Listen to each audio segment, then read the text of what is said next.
Em 20 de janeiro de 2002, o corpo do prefeito de Santo André, Celso Daniel, foi encontrado em uma estrada 2 dias depois do seu sequestro. Até hoje, essa morte causa muita discussão e gera um debate a respeito do que realmente aconteceu. Hoje, vamos entender em detalhes como ocorreu esse caso e a conclusão das autoridades competentes sobre o assunto de uma vez por todas. Fala galera, João Paviotti aqui do canal Iconografia da História. Hoje a gente tá aqui para desfazer fake news e desfazer boatos, beleza? É a história do Celso Daniel que tanto vocês pedem e agora a gente trouxe para vocês finalmente, até para desfazer algumas teorias da conspiração e novamente alguns boatos que tem em cima desse crime aí. Vamos tentar ser o mais imparcial possível dentro das referências que a gente foi e buscou. Então tem muitas referências aí embaixo nos comentários, vocês podem ver e podem explorar. Eu sei que para algumas pessoas não vai adiantar nada, porque o cara só quer vir aqui e ficar falando Celso Daniel, Celso Daniel, Celso Daniel, qualquer coisa que a gente coloca, né, Fernandão? Celso Daniel, Celso Daniel, fala do Celso Daniel. Beleza, a gente vai falar do Celso Daniel, mas para de usar isso como bordão, tá ligado? Porque não funciona.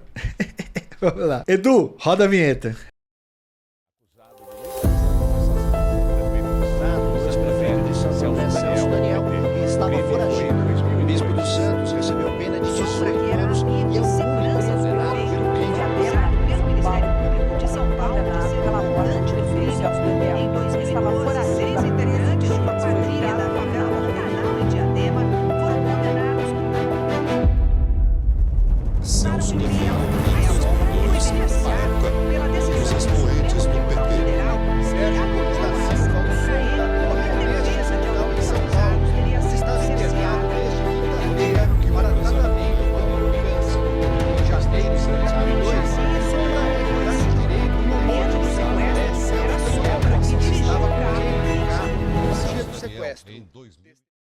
Bom galera, como eu ressaltei na introdução, diversas vezes aparece gente aqui pedindo um vídeo sobre a execução do Celso Daniel, o prefeito de Santo André, que perdeu a vida em 2002, né? Então hoje a gente decidiu atender esse pedido e trazer uma história bem completa sobre a trajetória política de Celso Daniel e o que se apurou sobre o falecimento dele, sobre a morte dele. E eu vou ser sincero, pessoal, esse crime tem sido usado de forma política já faz muitos anos. E há muita desinformação em várias versões apontadas. Aqui a gente não vai inventar nada. E a gente vai tentar ser o mais imparcial possível, como eu já citei para vocês. Ao falar sobre esses crimes, né, porque não é um crime só, mas são vários acontecimentos, precisamos trabalhar com materialidade, pois é um assunto muito sério para colocar teorias da conspiração acima de fatos reais e já apurados. Portanto, assista até o final que vocês vão entender o que ocorreu e o que o Partido dos Trabalhadores do PT tem a ver com isso, quem foi Celso Daniel e como todo o crime se desenrolou, certo? Para contar essa história, vou usar como principal referência, mas não a única. A gente trabalhou com muitas referências, mas o principal para pegar a linha de raciocínio, né, de informações, o livro Celso Daniel, Política, Corrupção e Morte no Coração do PT, de Silvio Navarro. Dê uma olhada aí, o Edu já deve ter colocado aí do lado, a gente indica esse livro também para vocês. Cara, Celso Augusto Daniel nasceu em Santo André no dia 16 de abril de 1951. Bom, galera, o Celso Daniel, ele era filho de um ex-prefeito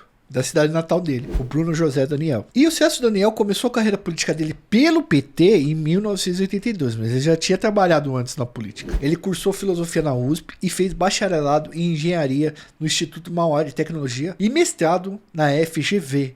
Na época, ainda hoje é um baita de um título. Envolvido com política durante grande parte da sua vida, Celso Daniel se tornou uma das principais lideranças do Partido dos Trabalhadores no ABC Paulista. Para quem não sabe, o ABC Paulista é o berço do nascimento do PT, que era um partido, a princípio, formado por sindicalistas e trabalhadores, que foi formado naquela região onde tinha grandes metalúrgicas e montadoras de carro. Entre os anos de 1974 e 1978, como eu disse para vocês, ele exerceu o cargo público no Departamento de Trânsito da Prefeitura de Santo André, já tendo se engajado em política, pelo menos na institucional. Em 1982, Celso Daniel, já no PT, concorre à Prefeitura de Santo André, mas é derrotado. 6 anos depois, disputou novamente a eleição e venceu, exercendo seu primeiro mandato de prefeito entre os anos de 1989 e 1992. E galera, pelo que a gente conseguiu concluir aqui, pesquisando sobre a vida até pessoal e profissional dele em Santo André mesmo, o Celso Daniel era um prefeito, era um político com muita visão e que prometia ser um grande talento, já era um grande talento, né, mas prometia ser um grande quadro, até para as questões do executivo federal mesmo, tá? Eu sei que na história não existe si, mas ele era baita de um quadro do PT raiz. Em 1993, o Celso Daniel foi eleito deputado federal e ocupou esse cargo entre os anos de 1994 e 1996. Ficou 2 anos. O Celso Daniel deixa o mandato, depois de 2 anos, deixa o mandato de deputado federal, para voltar à prefeitura de Santo André, entre os anos de 1997 e 2000, e depois ele é reeleito para um segundo mandato com 70,13% dos votos. O segundo mandato, porém, foi interrompido por disparos. E é sobre esse crime que vamos falar dos seus desdobramentos, da investigação e das conclusões, né? Bom, vamos lá, galera. Entrar no storytelling do crime. Na noite do dia 18 de janeiro de 2002, Celso Daniel, que exercia o mandato de prefeito de Santo André, tinha saído para jantar no restaurante Rubaiá, na Alameda Santos, uma das paralelas mais movimentadas da região ali da Avenida Paulista, que é a principal avenida da cidade de São Paulo. De acordo com o Silvio Navarro, o jornalista que nós estamos aí usando como principal referência, esse era um dos restaurantes preferidos do Celso Daniel. Pelo menos uma vez por mês ele jantava no local. E ele ia para lá pro restaurante nas saídas das aulas que ele dava na PUC São Paulo e na FGV. Ele era professor desses 2 lugares. Celso Daniel sempre passava por ali para comer os frutos do mar de qualidade e tomar um bom vinho. Ele era um professor muito querido nessas universidades, visto como um dos melhores quadros em suas propostas de redistribuição de renda e mobilidade urbana no PT. A mobilidade urbana, galera, ela é um tema muito caro para as cidades e para os municípios, que basicamente é onde a vida cotidiana se desenrola. Então, o prefeito que consegue garantir uma boa mobilidade urbana de forma barata, ele sempre é alguém que ganha popularidade, que era o que o Celso Daniel fazia. Naquela noite do dia 18 de janeiro de 2002, o prefeito Celso Daniel tinha saído para jantar com o empresário Sérgio Gomes da Silva. Atenção, presta atenção. Sérgio Gomes da Silva, conhecido como Sombra, um ex-segurança que tinha ganhado muito dinheiro com o ramo do transporte e com os contatos que ele tinha na política. Sérgio Gomes da Silva e Celso Daniel se conheciam há 14 anos. Eles tinham sido apresentados, né, pela esposa do irmão caçula de Celso Daniel, pela cunhada de Celso Daniel. Durante a sua campanha para prefeito, em 1988, Celso Daniel levou o Sombra para acompanhá-lo. O Sombra passou a atuar como assessor de segurança pessoal do Celso Daniel e os dois se tornaram amigos muito íntimos. Sérgio Gomes da Silva passou a ser conhecido, né, como Sérgio Chefe. E quando o Celso Daniel se tornou prefeito de Santo André, ele levou o amigo dele, né, o Sombra, para ocupar cargos bastante cobiçados. Sérgio ocupou a chefia da Guarda Municipal e da Defensoria Pública. O apelido Sombra veio por ele estar, inclusive, muito próximo de Celso Daniel em todos os momentos da vida. Ele era como uma sombra mesmo. De acordo com o Silvio Navarro, Sombra era visto como um homem ambicioso e ele acabou se tornando um dos operadores do Caixa 2 do PT. Segundo o autor, a pauta do jantar entre Celso Daniel e Sombra era justamente esse Caixa 2, pois Celso Daniel tinha sido escalado para comandar a campanha de Lula à presidência da República. E diante das chances reais que o Lula fosse eleito, a mancha de corrupção que rondava a prefeitura de Santo André não podia respingar nessa campanha. O que era o Caixa 2, galera? Esse Caixa 2 é um esquema que ele existe em vários partidos e existia ainda mais no passado. O caso do Mensalão, por exemplo, lá no meados da primeira década dos anos 2000, por exemplo, mais ou menos 2005, 2006, ele falava sobre esse esquema de Caixa 2, que era o quê? Dinheiro oculto, ou dinheiro sujo, que é destinado para campanhas políticas. Então, em Santo André já existiam investigações que poderia existir Caixa 2. O Silvio Navarro afirma que havia o temor de que o esquema de propina montado na prefeitura de Santo André viesse à tona. Esse esquema colocava dinheiro ilegal em campanhas de partido. Os cofres da prefeitura de Santo André, Campinas e Ribeirão Preto eram apontados como principais propinodutos do PT acusados. Segundo o Silvio,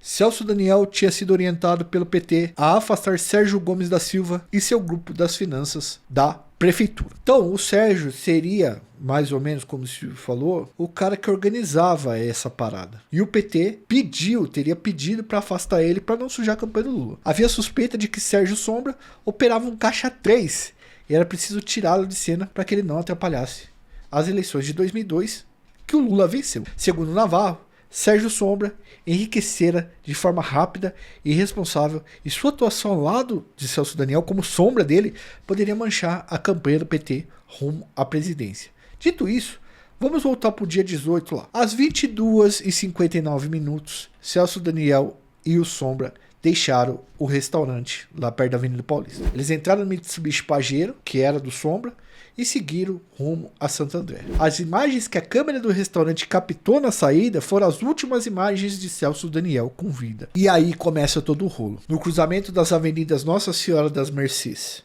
e Nossa Senhora da Saúde, numa encruzilhada conhecida como Três Tombos, na zona sul de São Paulo, a Pajero onde estavam Celso Daniel e Sérgio Sombra foi cercada por 3 veículos. Um Chevrolet Blazer, um Volkswagen de cores escuras e um Fiat Tempra branco. Segundo o depoimento de Sombra, um bando de pelo menos 8 homens armados saltou dos veículos e começou a disparar contra o Jeep blindado do nada. Não se sabe como a porta do Jeep foi aberta e Celso Daniel levado e jogado no banco traseiro. Veja, os caras estavam metralhando o carro e o carro era blindado e não se sabe como que o Celso Daniel abriu a porta ou abriram a porta para ele sair, porque o certo com o carro blindado é você arrancar com o carro ou ficar ali e a gente não sabe como aconteceu isso. É um fato que até hoje não foi muito bem explicado. E também não se sabe por que o Sombra foi poupado. E conforme seu depoimento, foi ele que ligou para o 190, avisando a polícia de que o bicho tinha pegado. Celso Daniel andava sempre acompanhado de 4 seguranças, mas naquela noite ele estava sozinho, só ele e o Sombra. No dia 20 de janeiro de 2002, às 7h15, o caseiro José Carlos de Souza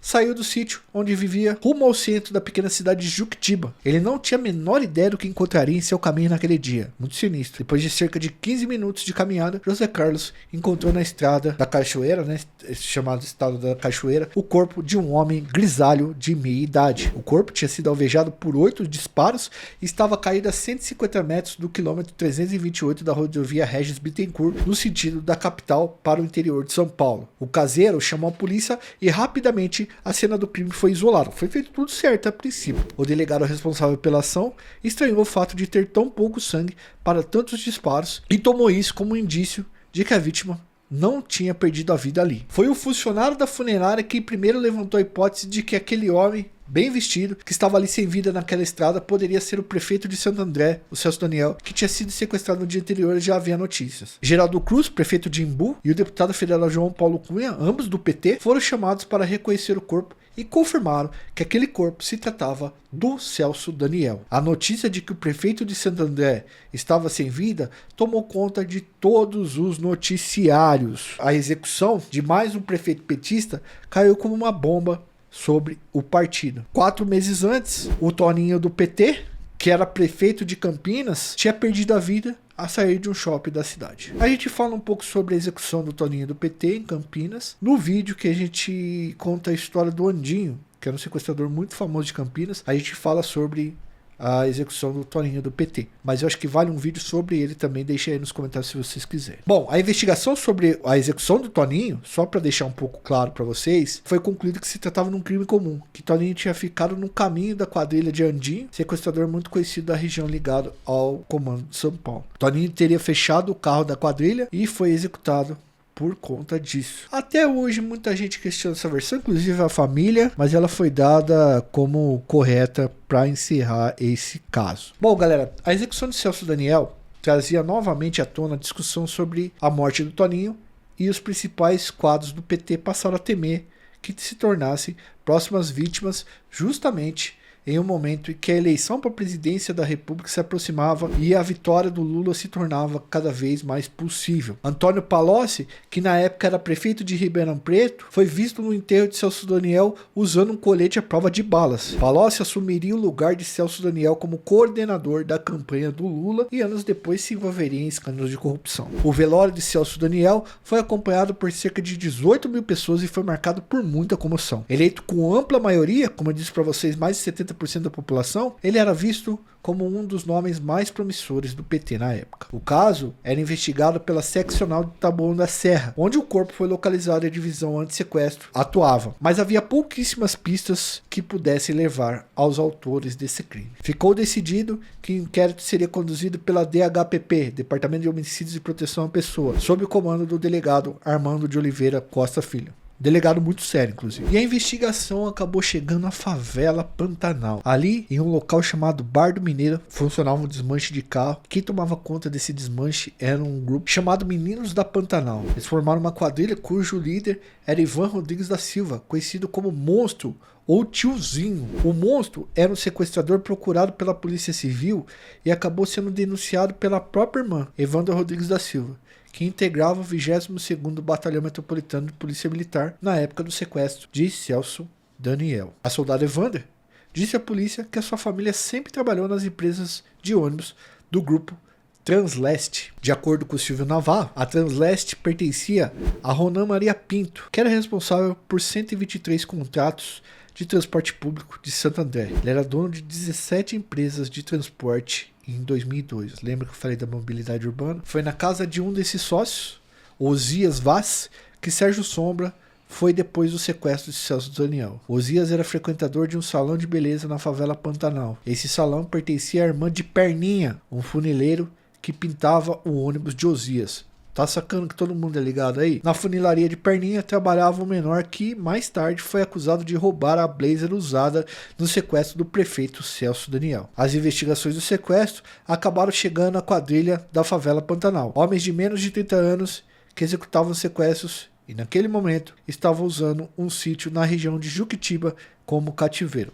E realmente os caras faziam sequestros mesmo de verdade de gente com dinheiro. Esse sítio já tinha servido de cativeiro para uma travesti que também tinha sido sequestrada e executada pelos bandidos, e de um jovem que tinha sido levado 3 dias antes de Celso Daniel. A quadrilha era composta por Ivan Rodrigues da Silva, conhecido como Monstro, Itamar Messias dos Santos, o Olho de Gato, Adrelisson dos Santos Oliveira, o Cara Seca, Juscelino de Costa Barros, o Cara de Gato, David dos Santos Barbosa, o Sapeco, Rodolfo Rodrigues dos Santos Oliveira, o Bonzinho e Manuel Dantas de Santana Filha, o Cabeção. Esses homens foram apontados como os responsáveis por sequestrarem e tirarem a vida do prefeito Celso Daniel. Eles já tinham cometido outros crimes e na noite do dia 18 de janeiro de 2002 aguardavam um carro de luxo que passaria com a próxima vítima. Diferente do que os outros grupos de sequestradores faziam, esses caras não estudavam a vida das vítimas. Eles eram sequestradores de choque. O que seria isso? Eles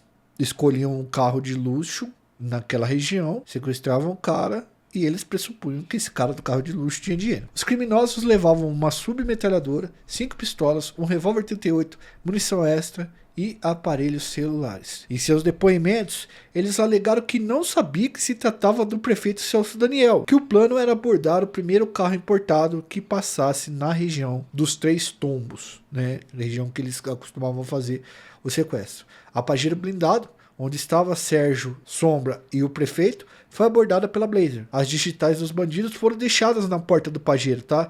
E ajudaram a polícia a chegar à quadrilha na favela Pantanal. A ação dos bandidos durou cerca de 3 minutos e o prefeito Celso Daniel foi levado. Ele entregou para a quadrilha tudo que tinha de valor, mas acabou sendo executado pelos bandidos. Depois da execução de Celso Daniel, a quadrilha se dispersou. O objetivo era fugir para o Nordeste e lá se reorganizar. Grande parte dos membros dessa quadrilha da favela Pantanal acabaram sendo presos pelo DEIC. A polícia suspeitava que Celso Daniel tivesse passado pela favela antes de ser levado para o CID Juquitiba, onde era o verdadeiro cativeiro. 12 dias depois do sequestro de Celso Daniel, Monstro foi preso pela polícia e junto com ele estava John, que também foi detido. Monstro, no entanto, conseguiu escapar da prisão e foi detido novamente em junho de 2002. E a essa altura, galera, ele já estava envolvido no sequestro de um menino de 11 anos de idade. Então o cara era um sequestrador quanto mais mesmo. Em seu depoimento, ele confessou ter sequestrado e executado Celso Daniel e outras 4 pessoas. Ele revelou o paradeiro do menino e o garoto pôde ser resgatado, esse de 11 anos que estava sob sequestro. Nos meses seguintes, no ano de 2003, os demais envolvidos no sequestro também foram presos e a quadrilha da favela Pantanal foi desmantelada. Com essas prisões, a hipótese de que se tratava de um crime político foi descartada pelo PT e pela polícia. A família do prefeito, no entanto, não concorda com essa versão e afirma que o petista foi alvo de um crime político. E eu sei, galera, é muito difícil a família acreditar e aceitar, e nós também, que com todos ganhos e perdas políticas a nível municipal, estadual e federal a se perder ou a se ganhar, um crime dessa magnitude tenha sido um crime comum. Mas foi isso que a polícia conseguiu apurar. De acordo com os irmãos de Celso Daniel, Bruno José Daniel Filho e João Francisco Daniel, a morte do Celso Daniel estaria relacionada ao fato de que ele pertencia a um esquema de corrupção envolvendo empresários do setor de transporte e membros da prefeitura de Santo André. Eu não sei se eles ainda insistem nessa tese, mas foi o que foi passado pra gente nas nossas referências. Para os irmãos Celso Daniel, a morte do irmão seria resultado de uma queima de arquivo, já que ele era conivente com o desvio de dinheiro que favorecia o PT. Em agosto de 2002, o Ministério Público pediu a reabertura das investigações para apuração das alegações dos irmãos de Celso Daniel. Os irmãos dele apontavam que o Gilberto Carvalho e o José Dirceu, que eram líderes do Partido dos Trabalhadores muito forte lá dentro, teriam se beneficiado do esquema de corrupção montado na Prefeitura de Santo André. Isso era uma acusação. As investigações, porém, não foram adiante, porque o ministro da Justiça na época, Nelson Jobim, considerou as acusações bastante inconsistentes. E é neste momento que causa um pouco de repercussão nessa situação, porque, olha, o Nelson Jobim chegou a intervir nisso, muitas pessoas dizem. No ano de 2005, o caso foi reaberto para verificar se teria havido falhas na investigação e visando a compreensão do papel de Carvalho e José Dirceu no esquema de propinas. Estava no auge daquela crise do mensalão. A delegada responsável pela investigação concluiu que se tratava realmente de um crime comum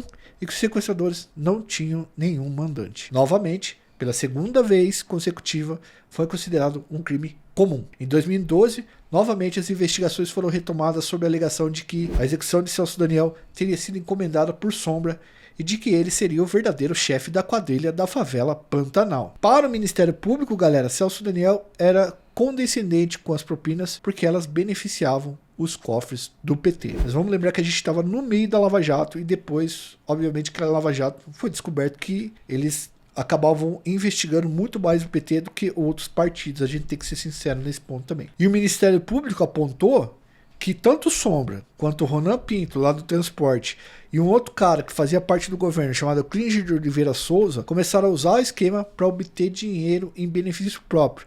Daniel não teria concordado com a ação, por causa disso, teria sido morto. Mas isso é só uma hipótese levantada pelo Ministério Público. A partir dessa hipótese, que a morte de Celso Daniel estaria ligada a um esquema de propina das empresas de transporte de Santo André, o juiz Sérgio Moro pediu a prisão de Ronan Pinto. A força-tarefa da Lava Jato acreditava que Pinto havia recebido um empréstimo fraudulento de 6 milhões de reais como uma forma de chantagem para não revelar o que sabia sobre a execução do prefeito. Novamente, hipóteses e investigações.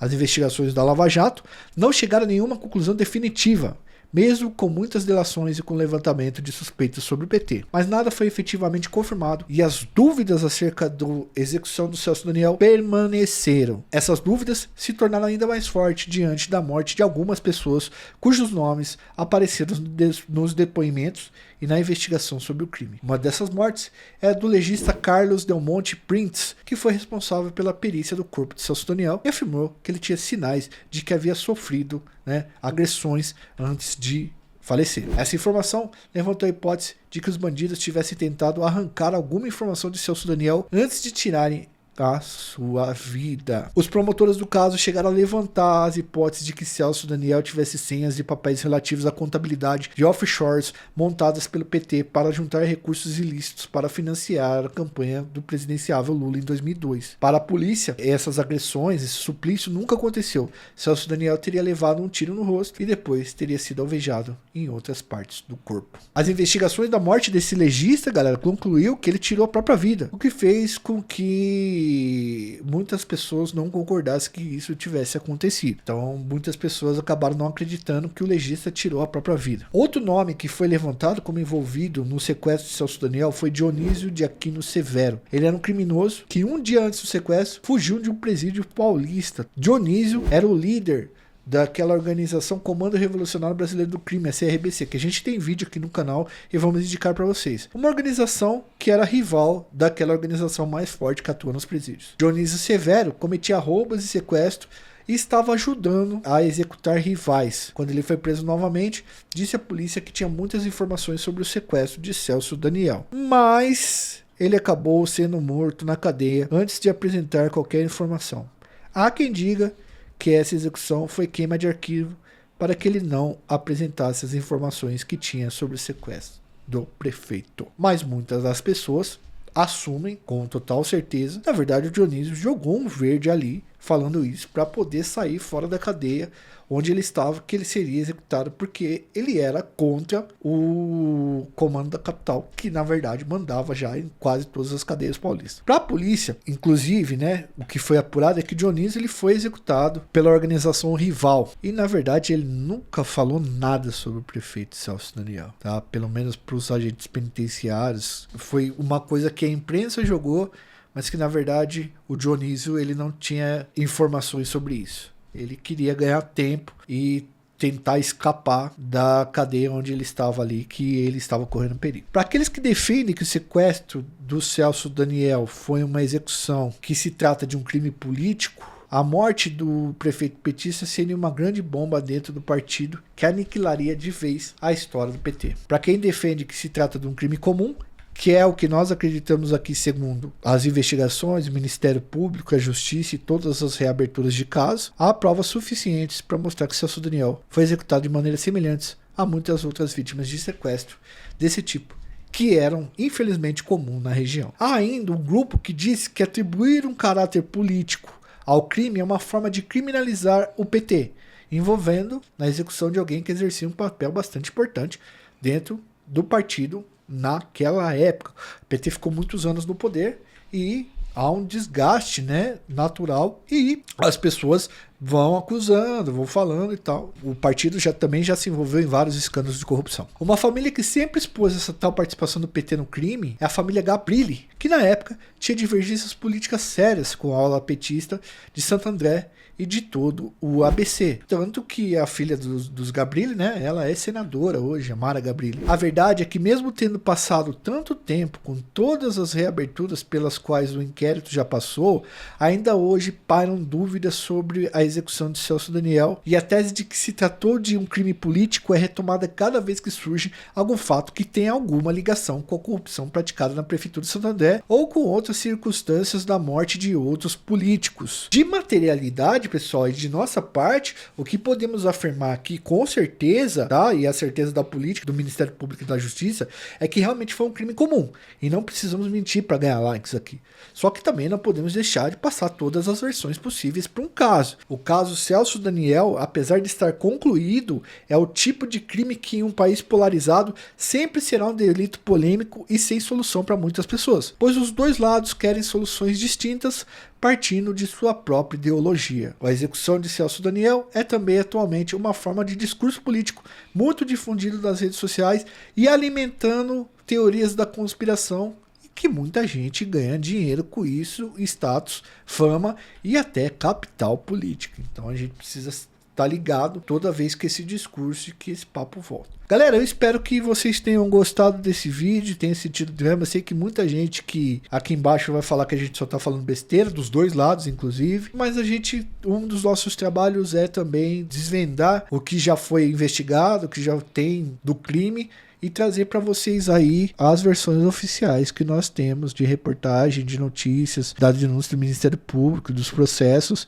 e é isso que a gente pode fazer. A gente não tem informação privilegiada, então esse foi um storytelling sobre o crime que tirou a vida de Celso Daniel, que eu digo que é um dos mais importantes das primeiras décadas dos anos 2000. Ele entra no rol daqueles crimes contra políticos que, mesmo sendo elucidados, as pessoas ainda vão levantar hipóteses, como é o crime do Toninho, como é o crime tirou a vida da Marielle, do Celso Daniel e outros tantos que a gente conhece aí, certo? Galera, deixa seu like, se inscreve no canal, ativa o sininho, não esquece disso. Se possível, ajude a gente no Apoia-se. A partir de R$2 por mês, vocês incentivam o nosso trabalho, ajudam a gente a pagar toda essa estrutura que tem aqui, muito além da monetização da plataforma.